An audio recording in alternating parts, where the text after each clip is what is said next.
TTD chairman BR నాయుడును తొలగించాలని Peddapuram YCP coordinator Dauluri Dorababu పేర్కొన్నారు.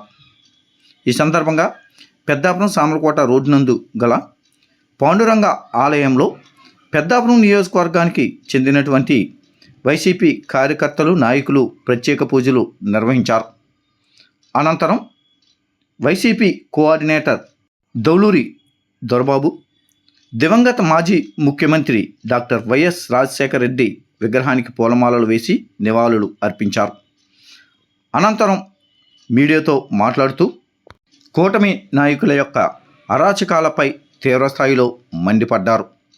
ఈ యొక్క కార్యక్రమంలో నెక్కంటి సాయి ప్రసాద్, సామర్లకోట మండల అధ్యక్షులు బొబ్బరాడ సత్యబాబు, ఆవాల లక్ష్మీనారాయణ, గోపు మురళి, ముప్పన వీర్రాజు, ఇర్సుమల్ల సాయి, బండారు వీరబాబు, రెడ్నం దొరబాబు, సేపేని రూపా సురేష్, గోలి రామారావు, పరిమి శ్రీనివాస్, వార సుధాకర్, తలారి దొరబాబు, గవర్సాని సూరిబాబు, నిరదవోలు రాంబాబు, ఇనుకొండ విష్ణుచక్రం, బర్రే రామగోవిందు, పాగా సురేష్, గోకేడ రాజు, ఓబా జాన్ మోజెస్, లింగం శివప్రసాద్, గోకేడ అప్పారావు, వాసంశెట్టి గంగ, విజ్జపు రాజశేఖర్, భీమరాజు, రఫీ, గుర్రాల యాకోబు, తాడికొండ పెదకాపు,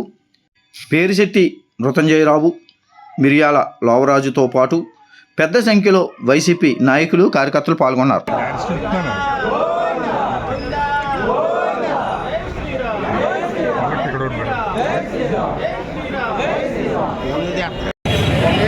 కోట్లాది మంది భక్తుల ఆరాధ్య దైవం శ్రీ వెంకటేశ్వర స్వామి కొలువైనటువంటి తిరుమల తిరుపతి దేవస్థానం చైర్మన్గా ఒక పవిత్రమైన పదవిలో ఉంటూ అడ్డంగా వీడియోలు, ఫోటోలతో అడ్డంగా దొరికినా సరే సిగ్గు లేకుండా ఆ పదవిలో కొనసాగుతూ ఆ పదవికి కలంకితం చేస్తూ అలాగే తిరుమల తిరుపతి దేవస్థానం యొక్క అభివృద్ధి చేసినటువంటి వ్యక్తి బిఆర్ నాయుడు, బెడ్రూమ్ నాయుడిని వెంటనే ఆ పదవులను తొలగించాలని చంద్రబాబు నాయుడు గారు నిర్ణయించారు.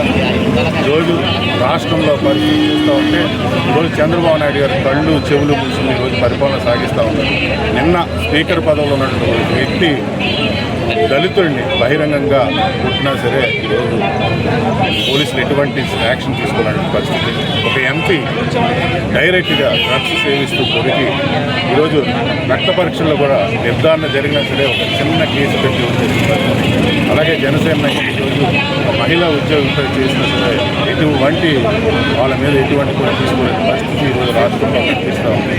తప్పకుండా జగన్మోహన్ రెడ్డి గారు మరలా అధికారంలోకి వస్తారు. వచ్చిన తర్వాత వీళ్ళందరి యొక్క లెక్కలు కూడా సరిచేస్తామని చేశాము.